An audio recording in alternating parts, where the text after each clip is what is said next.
Ouais, donc j'avais déjà fait une vidéo, mais je la refais parce que vu que les votes sont finis maintenant, donc déjà je parlais des municipales en premier par ordre de priorité. Ensuite, j'avais l'habitude de parler d'ADP, mais là c'est fini depuis vendredi. Donc ça c'est plus d'actualité. Par contre,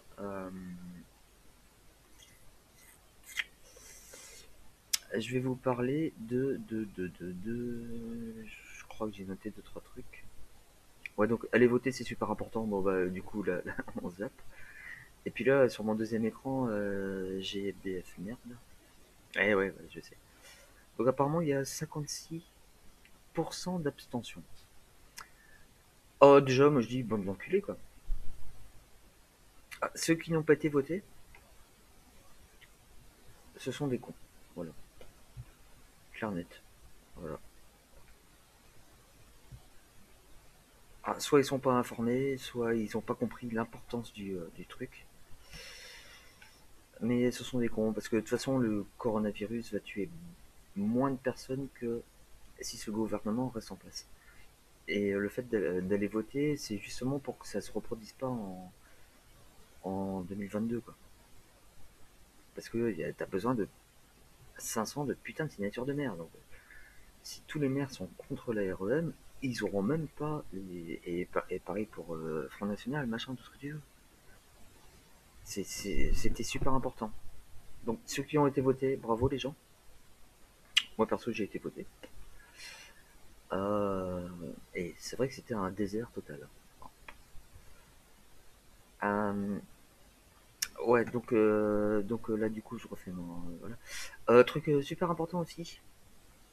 Euh, par rapport au Corona machin, là. Un truc assez sérieux. Hein. Il y a de tout et du n'importe quoi. Je vous laisse faire votre propre opinion. Mais grosso merdo, en fait, t'as 70% de la population française qui seront d'ici quelques semaines contaminés par le virus. Pour faire simple, on va dire 1%. Comme ça, le calcul n'est pas trop compliqué. Ça veut dire que bon, on est 67 millions, hop, 70%, on va dire 4 40 millions de personnes, 1%, 400 000. Donc il y a 400 000 mecs qui vont crever. D'accord. Voilà. Sauf qu'il fallait aller voter parce que ce gouvernement va tuer beaucoup plus que le coronavirus. Entre les suicides, la réforme du chômage, qui fera des SDF, euh, la réforme de la Sécu. De toute façon, on t'aura plus de Sécu. Le chômage partiel, enfin tout ce que tu veux, ça va être un vrai bordel là, dans les semaines qui vont suivre. Et il y aura plus que 400 000 morts. Le coronavirus, à côté du Macron-virus, c'est de la gnognotte.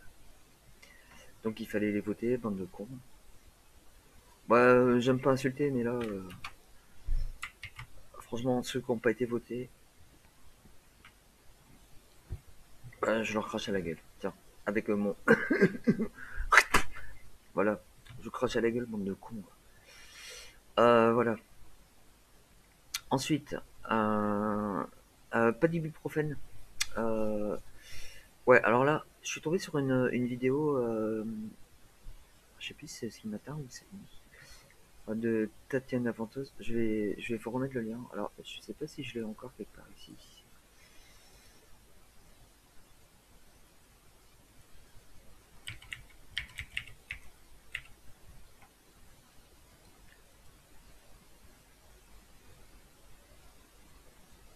Ah, voilà.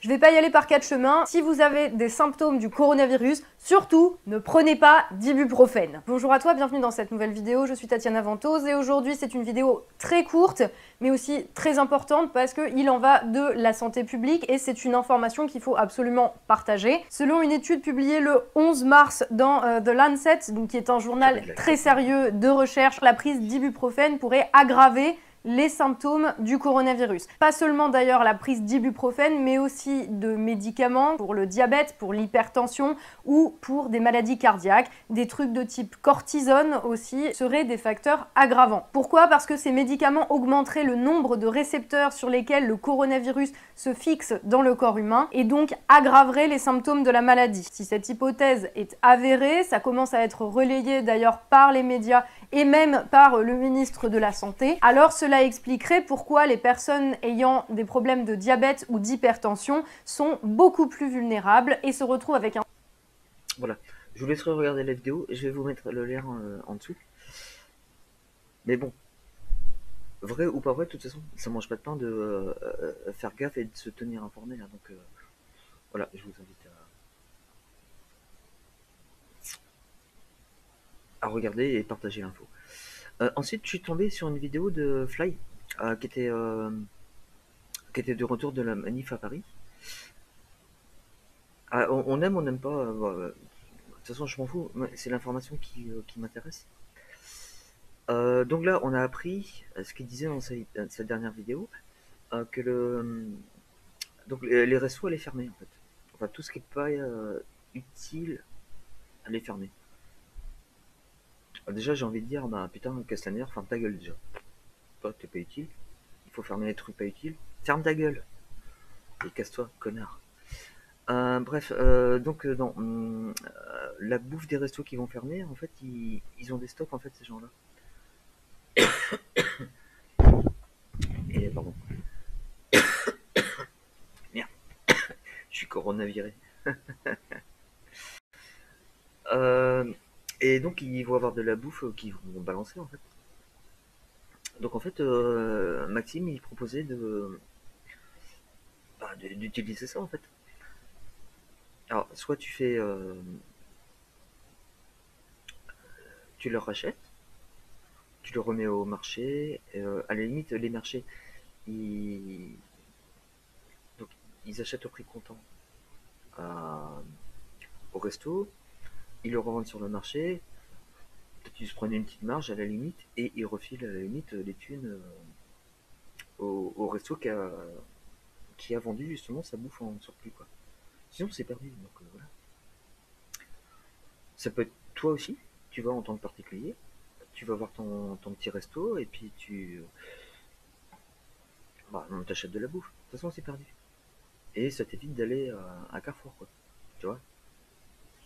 Tu sais, l'espèce de grosse multinationale là, qui fait des millions et des millions de bénéfices et qui distribue des millions et des millions de dividendes à ses actionnaires. Bah, plutôt que les alimenter, ces connards, qui en plus licencient, mais à gogo, quoi. Tu vois, ils remplacent par exemple les caissières par des caisses automatiques. Ah, qu'est-ce que tu vas donner ton fric là-dedans, quoi? Non, bah, du coup, tu vas au marché qui a été acheté au resto. Ou sinon, si tu as des restos qui sont sympas, ou si tu as un petit peu de sous de côté, bon, tu achètes au resto et tu fais des maraudes. Parce que bah, les SDF, plus que jamais, ils crèvent la dalle, quoi. Enfin, même nous, pendant un mois, on va galérer hein, entre le chômage partiel, le machin, tout ça. Je veux dire, on va vivre des semaines assez compliquées. Donc, si on peut avoir de la bouffe, soit à moitié prix, soit éviter d'aller dans les grandes surfaces, pour pas se faire coronaliser, et puis et bah, couper un petit peu le cordon des multinationales. C'est tout bénef, donc Fly, bonne idée. Après, on aime ou on n'aime pas, c'est pas le problème, c'est l'idée qui est sympathique. Ensuite, oui, il y a Maxime aussi qui a parlé d'internet, de live. Parce qu'effectivement, si on doit, c'est ce qui va se passer, hein, je pense, la prochaine semaine, on va être confiné un petit peu à la maison, quoi. Et c'est important pour que les gens se sentent pas seuls de multiplier les lives donc, sur internet, donc que ce soit avec StreamYard ou Discord ou machin. c'est de garder le contact et garder le moral surtout, quoi. Donc voilà, voilà. C'était ce que je voulais dire pour l'instant. Mais justement, on va garder le contact. Donc bah force honneur et aimez-vous les uns les autres, bande d'enculés. Comme Jimmy Patin. Eh t'as vu Martial, hein, j'ai pas oublié le bande d'enculés. Allez, à plus les amis, on se tient au jus. Et force honneur.